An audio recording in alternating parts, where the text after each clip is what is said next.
বিসমিল্লাহির রহমানির রহিম। প্রিয় সাংবাদিক বন্ধুগণ, আপনারা জানেন যে চলমান যে আন্দোলন সরকারের পরিবর্তন ঘটল, এই আন্দোলন চলাকালে এই 18, 19, 20 এই 3 দিন আপনারা হেলিকপ্টার মুভমেন্ট দেখছেন ইয়ের মধ্যে বাংলা। আরএফএল ওয়ারড্রপ, প্রিয় সব পোশাক যত্নে থাকবে আরএফএল ওয়ারড্রপে। বাংলাদেশে যেটা বাংলাদেশ স্বাধীন হওয়ার পর কোনো গণ আন্দোলনকে মোকাবেলা করার জন্য রাষ্ট্র বা সরকার ব্যবহার করে নাই। আমার কাছে যে তথ্য উপাত্ত আছে, আমার রিটটা হলো অন্য বিষয়। আমার রিটটা আমি হিট করতে চাই বাংলাদেশের সংবিধানের ফান্ডামেন্টাল রাইট এবং বাংলাদেশ জাতিসংঘের যে একটা instrument, convention of the rights of the child, এটা আর্টিকেল 6-এ বাংলাদেশ এখানে স্বাক্ষর করে আসছে যে প্রত্যেকটা শিশুর নিরাপত্তা তারা দেবে।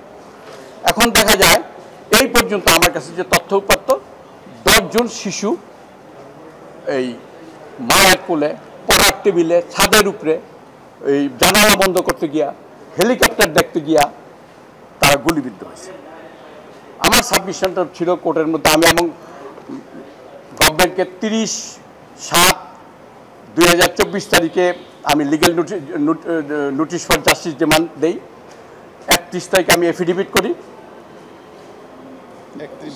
31শে জুলাই। গভর্নমেন্টকে কপি সার্ভ করি 1 আগস্ট। 2 আর 3 ছিল শুক্র শনিবার বন্ধ। 4 তারিখে এটা আমি একটা আদালতে ওটা আমি মেনশন করি। আদালত আমার শুনানিটা গ্রহণ করার জন্য উনি অপারগতা প্রকাশ করে, হয়তো ওনার ব্যস্ততার জন্য বা কোনো কারণে। পরবর্তী সময়ে 4 তারিখেই আমি বিচারপতি জনাব শেখ হাসান আরিফ নেতৃত্বাধীন কোর্টের মধ্যে করি। কালকে হিয়ারিংয়ের জন্য ছিল, কিন্তু অ্যাটর্নি জেনারেল টাইম দিছে।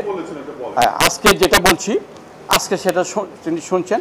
আমার মূল সাবমিশনটা হলো যে মায়ের কোলে, ঘরের ভিতরে, ছাদের মধ্যে, বাড়িতে থাকা অবস্থায়, বাড়ি পেরিফেরিতে থাকা অবস্থায় এই শিশু সন্তানরা গুলিবিদ্ধ হইল কীভাবে। এইটার একটা 3 সদস্য বিশিষ্ট জুডিশিয়াল ইনকোয়ারি কমিটি করতে হবে অ্যাট শার্প, উইদাউট ডিলে।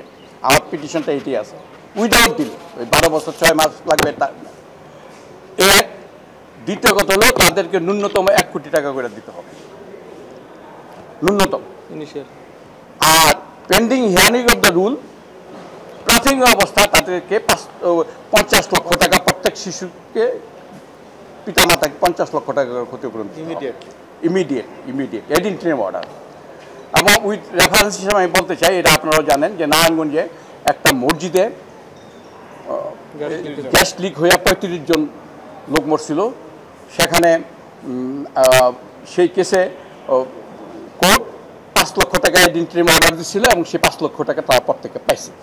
অর্থাৎ আমিও বলতে চাই যে এই জাতির এই ব্যথা দূর করার জন্য, এটা শুধু আমার ব্যথা না, এই জাতির ব্যথা দূর করার জন্য সান্ত্বনা স্বরূপ আদালত 50 লক্ষ টাকা করে এডিন্ট্রিম অর্ডার দিবেন ক্ষতিপূরণ।